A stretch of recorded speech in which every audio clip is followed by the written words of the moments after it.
Podcast Movendo-se, com Éder Monteiro. Muito bem. Seja muito bem-vindo, muito bem-vinda a mais uma resenha do podcast Movendo-se. Se essa é a sua primeira vez por aqui, esse podcast é um podcast que fala sobre carreira, mundo do trabalho, vida como um todo. E ele nasceu justamente para te provocar alguns insights, algumas reflexões, sempre com algum convidado que eu trago aqui, algum convidado especial, ou algum ponto de vista meu sobre algum assunto que eu julgo relevante trazer para o debate e colocar meu ponto de vista aqui para a gente trocar uma ideia, que é a resenha. Então hoje não tinha como ser diferente, a semana que a gente está vivendo é uma semana ímpar, né, nos últimos anos. Talvez você nem aguente mais receber tanta notícia e informação sobre a pandemia do coronavírus, mas faz parte, acho que é normal nos dias de hoje, em que a gente tem muita fonte de informação, aliás, infinitamente maiores do que a gente tinha anos atrás. E se a gente fizer um recorte histórico, a última pandemia registrada aconteceu em 2009, aquela que ficou conhecida como a gripe suína, que foi disseminada por um tipo de vírus lá da família influenza, o tal do influenza A, o H1N1. Essa pandemia, ela, não sei se vocês se lembram, mas eu confesso que pesquisando um pouco de dados, eu tomei um susto porque eu não me lembrava. Mas ela acarretou mais de 18 mil mortes no mundo. Aliás, tem algumas pesquisas que dizem até que esse número é bem maior do que isso. E no Brasil, oficialmente, foram registradas mais de 2 mil mortes, que foram dispersas aí ao longo de quase um ano, né, entre 2009 e 2010. Então é muita coisa. O curioso é que, aparentemente, agora, o nível de alerta e disseminação de informação que a gente está vivendo, né, 11 anos depois, é muito maior do que na época da gripe suína. Isso pode ter algumas explicações. Uma delas eu acredito que seja o crescimento gigantesco do número de smartphones pelo Brasil. Então você pega aí 11 anos, o que a gente teve de crescimento do número de smartphones, que é algo que faz com que as pessoas consumam conteúdo online em tempo real ali na palma da mão. Então isso faz muita diferença na disseminação de informação. E obviamente a forma como hoje a gente utiliza as redes sociais é diferente de como era 11 anos atrás. Por exemplo, para você ter uma ideia, na época dessa pandemia de 2009, a gente não tinha Instagram. O Instagram ele foi lançado em 2010 e hoje é uma grande fonte de disseminação de conteúdo e informação que a gente tem por aí. O fato, gente, é que a gente está vivendo um marco histórico.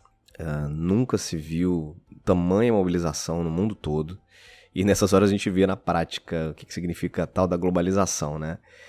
Aqui no Brasil, nos lugares mais críticos, já tem escolas fechadas, cinemas, teatros, academias, todos os campeonatos esportivos parados, eventos adiados, até programação de novela de TV aberta, a novela da Globo, novela das 9, programações alteradas, gravações canceladas para os atores não ficarem expostos. Você vê, um negócio que você nunca imaginaria acontecer. E realmente a gente está vivendo um nível altíssimo de preocupação e de medidas tomadas, nunca antes visto. Eu tenho conversado com algumas pessoas a respeito de tudo que está acontecendo, e na minha opinião, essa pandemia de agora ela vai ser responsável por mudar muita coisa no mundo. Muita coisa mesmo. Uma delas, sem dúvida, vai ser o modelo de trabalho. Na verdade, o modelo de trabalho já vem mudando muito nos últimos anos, né, com várias tendências sendo divulgadas. E dentre essas tendências de mudanças e de práticas, algo que a gente já vem percebendo como movimento nos últimos 3, 5 anos, né, algumas empresas implantando, é o movimento do trabalho remoto, do tal do home office. Algo que, apesar de existir, ainda é muito pouco difundido no Brasil. Tem algumas pesquisas que apontam que 5% dos trabalhadores formais no Brasil utilizam esse modelo de trabalho que é o home office. Então ele acaba sendo muito restrito a poucas empresas na prática, né? E normalmente empresas mais inovadoras, com viés tecnológico, startups, que são mais acostumadas com esse modelo. E com o movimento das últimas semanas, naturalmente o que mais se viu e discutiu nos ambientes corporativos foi: precisamos deixar as pessoas trabalhando de casa.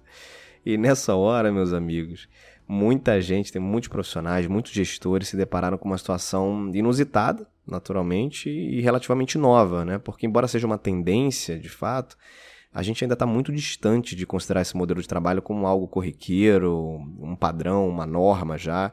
E eu diria que por 3 fatores. O primeiro deles é por conta do modelo de negócio. Eu vou falar um pouquinho de cada um desses fatores. O segundo, infraestrutura tecnológica. E o terceiro, cultura organizacional. Bom, no primeiro deles, relacionado ao modelo de negócio, obviamente a gente precisa observar que existem atividades onde a presença física ainda é primordial. E quando eu falo primordial, não significa desejável, não. Ou seja, se tiver a presença física, a produtividade tende a ser maior, tende a ser melhor e tudo mais. Primordial significa que a atividade não acontece se a pessoa não estiver presente. Por exemplo, o manuseio de equipamentos numa indústria, enfim.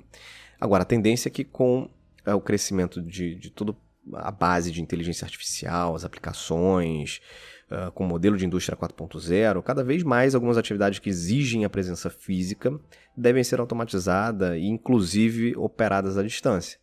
Então, quando a gente fala de modelo de negócio, que hoje acaba sendo um obstáculo a esse movimento, a tendência é que muitas atividades passem, conforme o tempo avança, a migrarem também para um modelo que pode ser à distância. O segundo fator, que é o fator de infraestrutura tecnológica, na minha opinião, é basicamente uma questão de planejamento, orçamento e implementação. Nem todas as empresas cedem ferramentas móveis, por exemplo, notebooks, laptops, para os seus colaboradores. Muitas utilizam o desktop como principal ferramenta de trabalho e isso por si só já cria um obstáculo de mobilidade para o colaborador que eventualmente precisa trabalhar fora do escritório. Agora, além do equipamento em si, que é super importante, as aplicações e as ferramentas de comunicação à distância, elas também precisam fazer parte da rotina das pessoas. E a oferta que a gente tem hoje no mercado é enorme, tem muita coisa acontecendo. Então, de novo, é basicamente uma questão de estratégia de implementação para que a tecnologia não seja uma barreira, né? E sim um facilitador para a gente. Está tudo disponível aí, basta a gente analisar o que é mais adequado para cada realidade e tocar o barco. O terceiro e último fator, que é o cultural, ele traz consigo um pouco mais de complexidade, porque ele é muito impactado pelo modelo mental das pessoas que compõem aquela organização, especialmente as lideranças, né? Então, em geral, é preciso observar algumas questões relacionadas ao perfil de cada pessoa. Obviamente, cada um é diferente. Nem todo mundo tem maturidade ou disciplina para trabalhar de forma remota, mas eu digo o seguinte, sem medo de errar, que esse grupo, talvez que tenha mais dificuldade, representa a minoria. Tem muita pesquisa, inclusive, que já aponta benefícios do trabalho remoto em relação ao aumento de produtividade. Tem uma delas, inclusive, que eu vou colocar aqui na descrição dessa resenha. Vai estar na descrição aí da sua plataforma de áudio, então é só procurar lá e tem um link. É uma pesquisa feita pela Harvard Business School em agosto de 2019, então tem menos de um ano. E essa pesquisa pegou um determinado segmento, um grupo que migrou para uma atividade remota, passou a trabalhar de forma remota, e eles apuraram durante um período um aumento de 4,4% de produtividade nesse grupo estudado. Aí você fala, mas 4,4% não é nada, cara, não justifica necessariamente você migrar para um modelo de trabalho remoto. Agora, você pegar 4,4% num grupo muito grande, né, com um volume de pessoas muito grande, o impacto econômico disso pode ser gigantesco para aquela organização. Então, de fato, é algo que não dá para desconsiderar. Agora, voltando aqui à questão cultural, né? A liderança nessa história, onde é que ela entra? A liderança ela é essencial. Até porque quando a gente fala de cultura, a liderança é peça-chave, não tem como ser diferente. E vários líderes têm muita dificuldade em fazer gestão à distância. Normalmente são aqueles perfis mais controladores, que tem aquela crença totalmente equivocada, na minha opinião, tá? Aquela crença de que precisa ter as pessoas por perto, né? Você precisa estar olhando ali para as pessoas, tem que ficar perto de você, porque você está vendo elas trabalharem, está vendo elas produzirem. E aí eu volto no mesmo ponto que eu falei há pouco. Talvez para uma minoria, pode ser que sim, mas não para o grande coletivo. E, gente, eu acho que essa era de que as pessoas precisavam ficar ali debaixo dos olhos do chefe para que elas pudessem trabalhar ali, quase que como um chicote do lado para fazer com que as pessoas produzissem. Isso aí é algo que é da década de 1900 e bolinha, isso aí da era pré-industrial. A gente vive um contexto de mundo, uma realidade muito diferente hoje e que pede um olhar também diferente, né? Então você, gestor ou colaborador, se prepara, você vai ter que se adequar a uma realidade que não tem volta. Não tem volta porque, eu reforço, essa pandemia que a gente está vivendo, ela vai acelerar um movimento que não vai voltar. Não tem volta. Esse movimento de mais flexibilidade, de mais mobilidade no trabalho, de ampliação do trabalho remoto, profissionais, gestores ou não, tem duas alternativas. Se adaptar e desenvolver suas habilidades para começarem a trabalhar à distância, aprenderem a trabalhar à distância, entenderem que isso vai ser um modelo normal, vai se tornar um padrão para muita gente. Ou, se não se adaptarem, verem também reduzir o seu valor no mercado de trabalho, como líder ou como profissional. No fundo, gente, eu acho que tem muita... o tema confiança é um pano de fundo muito importante nessa história. Eu acredito muito no modelo de construir relações de confiança.